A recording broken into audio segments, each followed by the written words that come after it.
All right, folks, we are back, and you don't need much convincing, I am sure, to understand where the media is coming from. We document that every day, and we do it in large part with the stuff I get, the facts I get, the stories I get from great places like the Media Research Center, and they have come through yet again. A great piece on newsbusters.org by Rich Noyes, who is the research director and a senior editor at newsbusters.org. Hello, Rich. Hi, Steve. How are you? Good. Great to talk to you again. All right. So surprise, surprise, you have a new collection of studies, which updates the previous collection of studies, showing the liberal views of journalists. Knock me over with a feather. Right. Well, one of the things we do on a daily basis is go through the newscasts and look at ways in which it's being tilted, slanted in favor of liberals and against conservatives.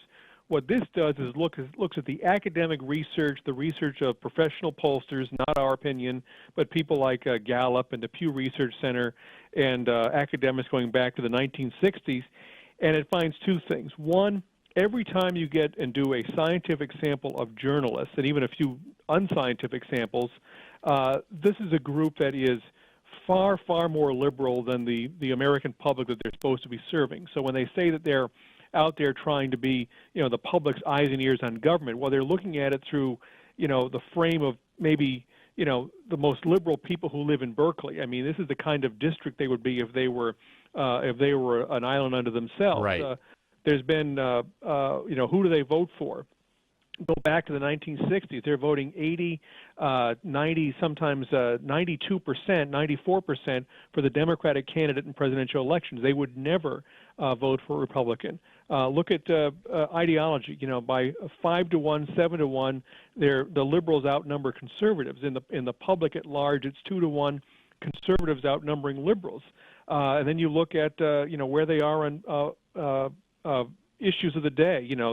I think 97% are pro-choice. They're hugely in favor of things like gay marriage. Therefore, using the government's power to redistribute income and direct the economy. These are not majority positions in America, or some of them are barely majority. They're the only point of view if you're in journalism. Right, and just for instance, a poll came out from the Marist people last week that showed over 60% of Americans believe that abortion is morally wrong.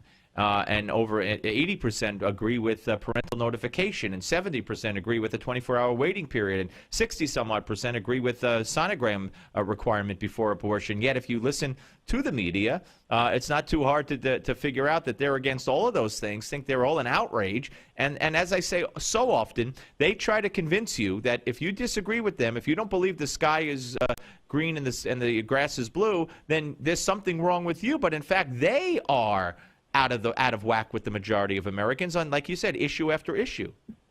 Right, and what they're not just, as they would say, taking the world as they see it and reflecting it back to the public.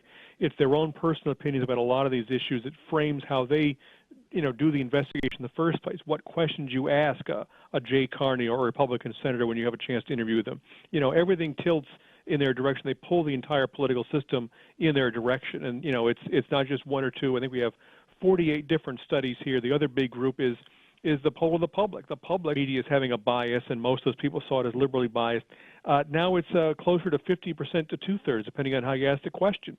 The idea that this is a biased group of people trying to take their own political viewpoint and insert it into the politics of the day is becoming a much more mainstream idea, and I think it's because people have had more choices, they can see more things, and also talk radio hosts like yourself and groups like us that bring out the examples that help show them, show the public that there's this slant going on, and I think that helps diminish the media's clout because people are aware that there's this slant.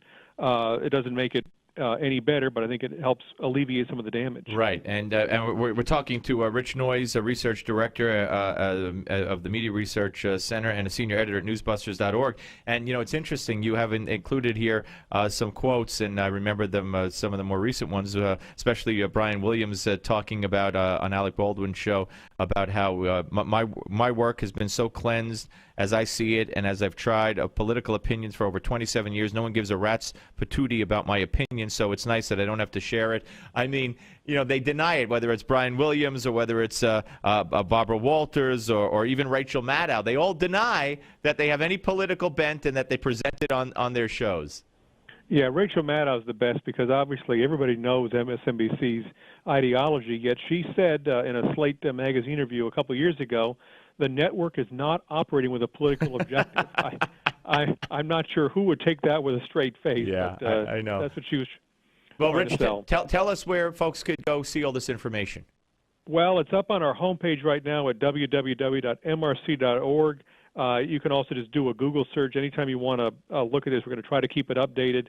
Media Bias 101 is the name of this package, and it's also available on newsbusters.org. Great. Always great to talk to you, sir, and thank you for joining us. Thank you, Steve. All right, take care. Rich Noyes, ladies and gentlemen. It's amazing. It really is amazing. There's no way Barack Obama could get away with what he's getting away with if we had a media. If we had a media that was down the middle even. Hey, the Marlboro man died of lung cancer at age 72. 72. I mean, that's almost the average age, right? Or a little under. All right, we're coming back. Steve Malzberg Show, Newsmax TV and radio. The Steve Malzberg